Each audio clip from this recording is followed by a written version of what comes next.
This is the Out of Time Film Podcast, where your hosts Tom and John discuss everything from blockbuster films to TV and games like there's no tomorrow.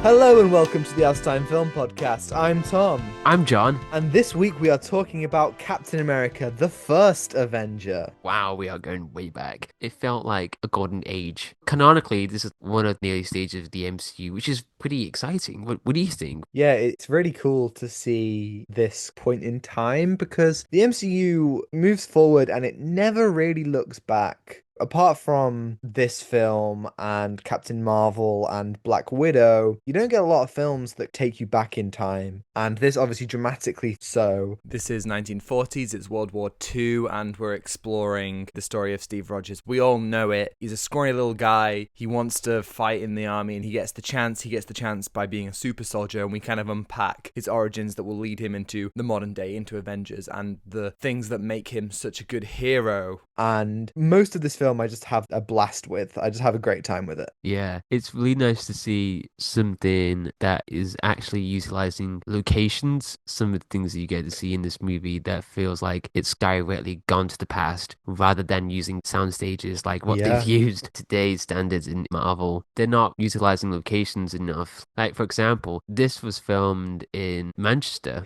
Yes! Yeah! Our hometown, baby! Yeah! And it's really cool to get to see that. Yeah. Some of the buildings that we know in Manchester. It's the northern quarter of Manchester, which we've been to so many times. Like, there's literally a comic book store close by, and the streets look the same. Like, the whole scene where he runs after getting the serum and he runs through the streets, it's just like, that's my home, baby! And that is really cool. Like, you can never quite get that rush anywhere else than when you see something that you know and you're familiar with in a film like this. And I was just blown away by the practicality of so much of the film. I think you're completely right. So much of this nowadays would feel less tangible or would be painted over in post-production, but so much of it feels brilliantly real, and I love that. I think that this film, more than a lot of MCU films, feels like a character study, especially in the first act. It's just the first two acts, even just this beautiful look at Steve Rogers about what makes a good soldier, and I was enamored of this film the whole time. I was just like, wow. Until pretty much the halfway point, that first hour, I think is near perfection. Oh yeah, I love how we get to follow Steve as this gentle giant, really. Like, he really cares about everyone, and you do see at the beginning he just wants to save people, or he wants to fight for himself. Like, he has a voice, but he's very skinny at the beginning of the movie, very scrawny, and he wants to be himself still, but he doesn't know how to navigate through this world with the Second World War. There's that brilliant scene with the scientist, Dr. Erskine, and he tells him about what it means to be himself with that scene before that's that transformation. It's really nice to have more of like a character study, as you just said, Tom. I agree. It's like something that we get to understand Steve Rogers before we get to see him in modern day. Yeah, it lays the perfect groundwork for this character.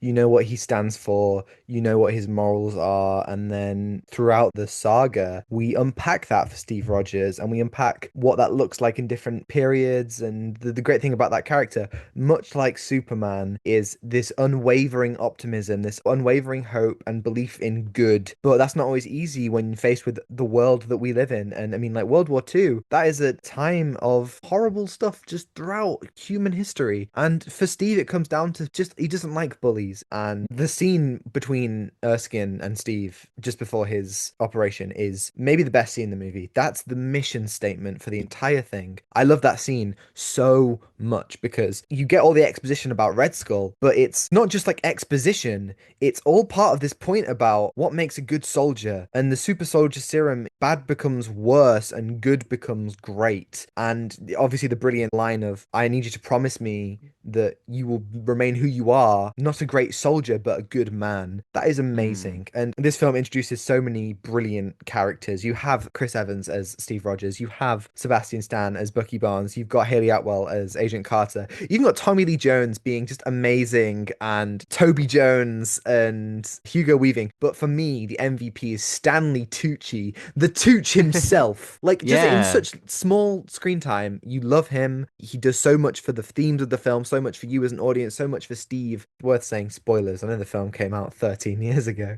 but 13. and then he leaves the film and it's heartbreaking, but he makes such an impact with so little screen time. It's phenomenal. Yeah, I mean, this film had such a big impact looking at the characters from Steve, what he gains, but what he loses, especially with Bucky. I think Bucky is a very good character to look at with their dynamic as well, because it also affects the rest of the MCU as well. He loses Bucky, but he still remains who he is as Captain America. I'm excited to see again with Winter Soldier, but also Civil War, all the things for the events. I thought that was just so interesting to me, like how they remain their friendship together in this movie. But then he's just so devastated to lose Bucky. He could have saved him, but then he felt so powerless. I think Bucky's an interesting one because that relationship becomes really important. And it is important in this film as well. But unfortunately, for me at least, that relationship is the most prevalent in the film during the film's worst chunk. I think that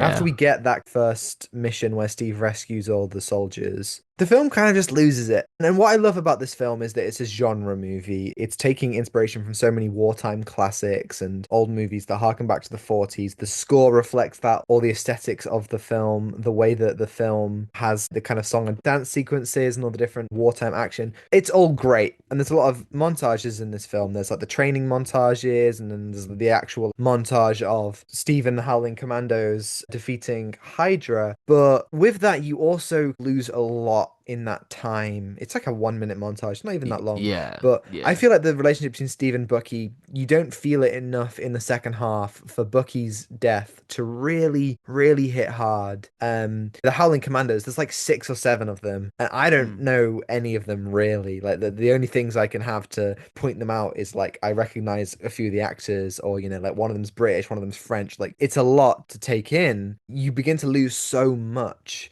that I feel like Bucky's death and the relationship between Steve and Peggy, for instance, it all kind of starts to get a little bit muddled, which is such a shame because that first half and the ending as well, they pretty much nail it. I was loving Red Skull in that first half. The reveal where he takes off his Yeah. skin and you see beautiful prosthetics that make him look so creepy. And the way that he's a physical match for Steve, but also has this just incredible presence. Like he's not very layered, but he's evil and he loves it. And I love a villain like that. You lose a lot of that in the Yeah. second half. I do agree with that statement about we don't see a lot with the other character dynamics in the movie. With Red Skull, I wish we could have seen more of that dynamic between Captain America and Red Skull as well. Well, this is the only movie that you do get to see them interact. Red Skull does appear again in Infinity War and Endgame as the Soul Stone Keeper, I think, which is not thoroughly explained. You know the bit in Endgame when Hawkeye's like, go and talk to the red guy, go and talk to the red skeleton dude, you go and talk to him and explain, like, Yeah, I mean, you know what really reminded me of like all the Indiana Jones vibe with this movie? It's like it yeah, really reminded me of that. It was just fun, exciting. It had that Hollywood magic to it. But yeah, Red Skull, I wish we could have seen more of that because he's a terrifying villain to have, like with this truly. Tesseract as well. The seeds that they planted for this movie with all the Norse mythology as well, you get to Mm. see that with the World Tree, Howard Stark, and Agent Carter as well. This is a big film. Yeah, this film came out in 2011, as did Thor, and both of those films are like, we're gearing up for Avengers.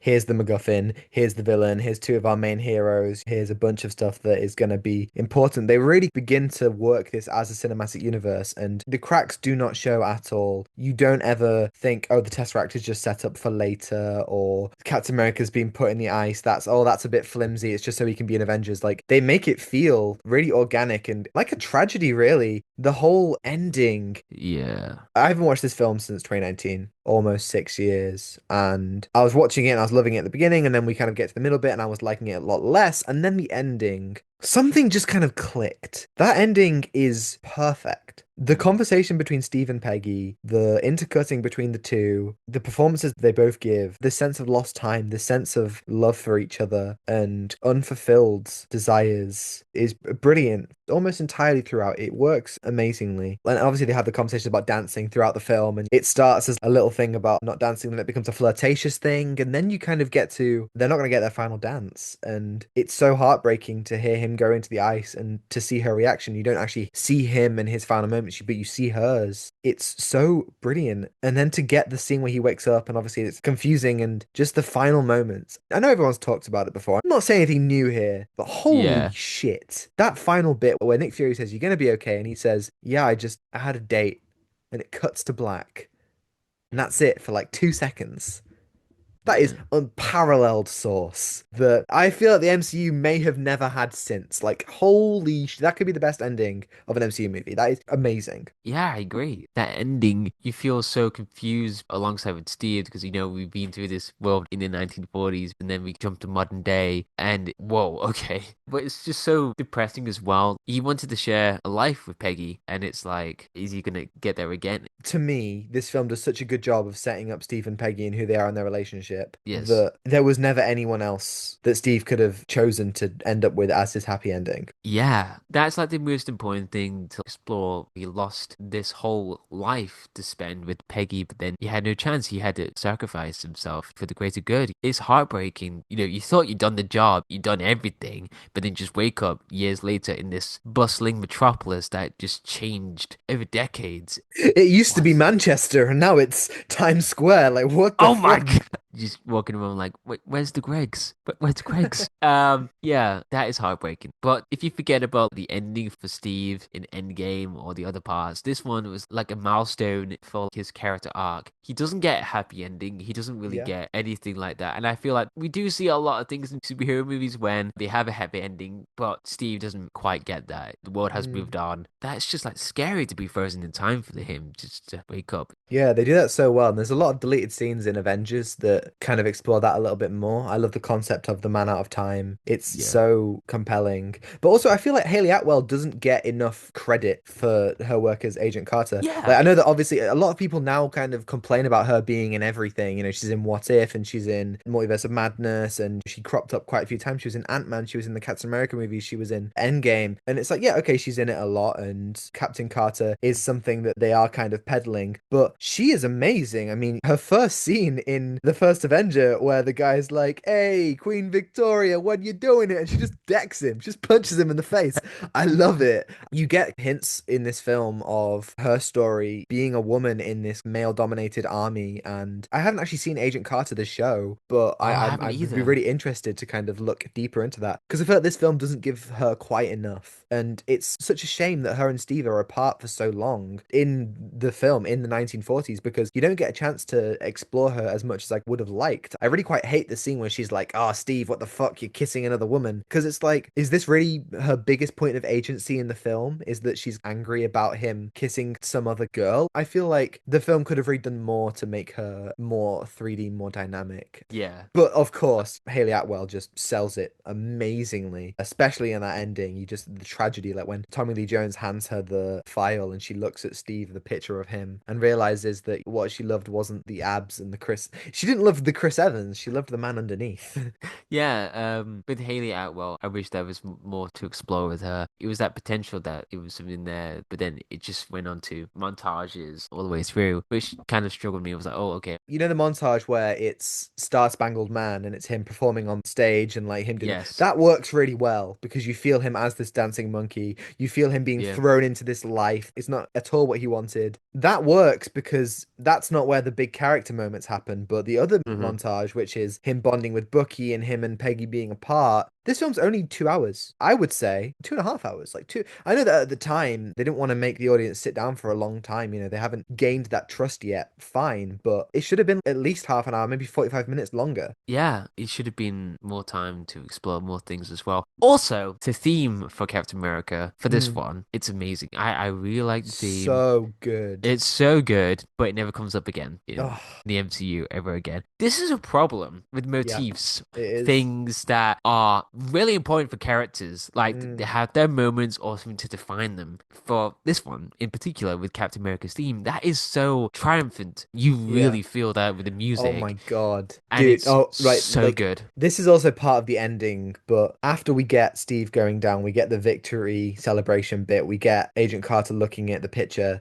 and then we get what might be one of the most moving images to me is just we see the shield and we hear the Captain America theme, and it pans out, and it's a kid holding a dustpan, which has painted the shield on, and Oh it's slow yeah. motion. He beckons his friend. He's like, "Come on!" And they all run, just run across the street. They're playing. They are Captain America, and the theme's like, bum bum bum bum bum bum, and it's so good. And Alan Silvestri then did the Avengers theme, which is the theme of the MCU. But it's It's just the like, theme. wow, what a brilliant, brilliant piece of music, and what a chilling, heartwarming shot of these kids running. Like the film then cuts to black, and you kind of think, oh shit, is that it? Before you even get the flash forward to Steve in the modern day, and you think, wow, I mean, Steve sacrificed himself, but look at the legacy that he had. That's Yeah. beautiful to me. Oh, it's so So beautiful. the Love that. theme shows up twice more. It shows up a couple times in Avengers, which is also scored by Alan Silvestri, which I think is fitting because that's where Steve feels the most like the man out of time, the guy who's just stepped out of the 40s. But it also shows up in Winter Soldier, and we will talk about this in a couple of weeks. But the scene where Interesting. Steve goes to the Captain America Museum, they play elements of the first Avenger theme, which I think is really clever because that's when he's looking back on the past and he's looking back on the sounds and the thoughts and the feelings of that era. I think that's really brilliant. But you're That's right, wouldn't it have been so cool if they'd have continued that theme in more clever ways going forward? Yeah, and I think this is something that's pretty prevalent in a lot of cases with the characters that Yeah. comes up now and again in the MCU. It is frustrating because you want to hear those themes that the characters played in their first movies or their Mm. first appearance as well. It's just that one that just really sticks to me with Captain America's theme. It's something that just feels like, wow. The score really nails that 40s wartime vibe as well. This Yeah. whole film feels like a relic in the sense that the MCU just doesn't do these proper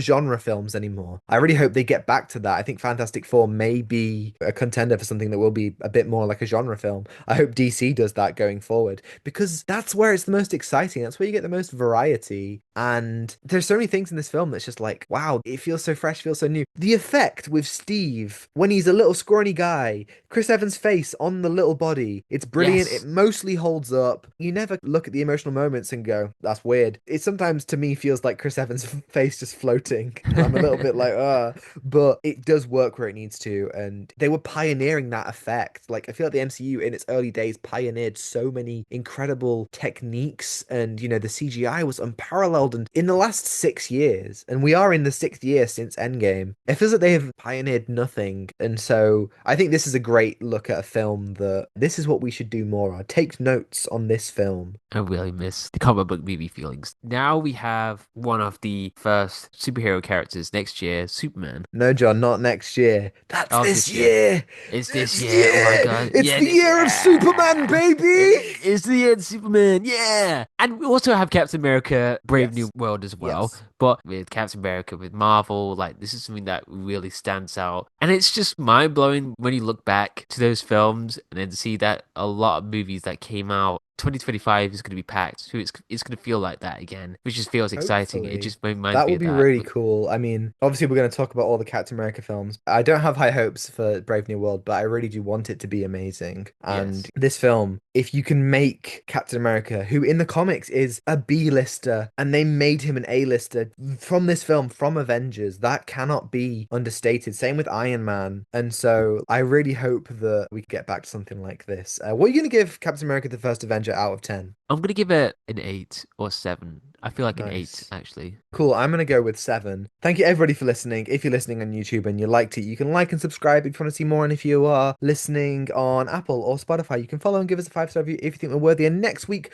we're heading over to space. We're going out there. We're going to Skeleton Crew. Star Wars is Yay! back in a big way. Very excited to talk about that. And you can send us an email at outstimefilmpod@gmail.com. Let us know your thoughts on Skeleton Crew, and we'll answer it in the podcast next week. Yes, and you can follow us on Instagram at Out of Time Film Pod to see our incredible thumbnails from Zain Afzal, on Twitter for more thoughts from Tom or me, and TikTok to see edited clips, which are all also on Instagram Reels and YouTube Shorts. And you can find links in the description below. Thanks to L. James for the excellent theme and Ronan Phillips for vocals as always. And I think that's everything. Takeaway given. Give nothing back. Goodbye. Goodbye.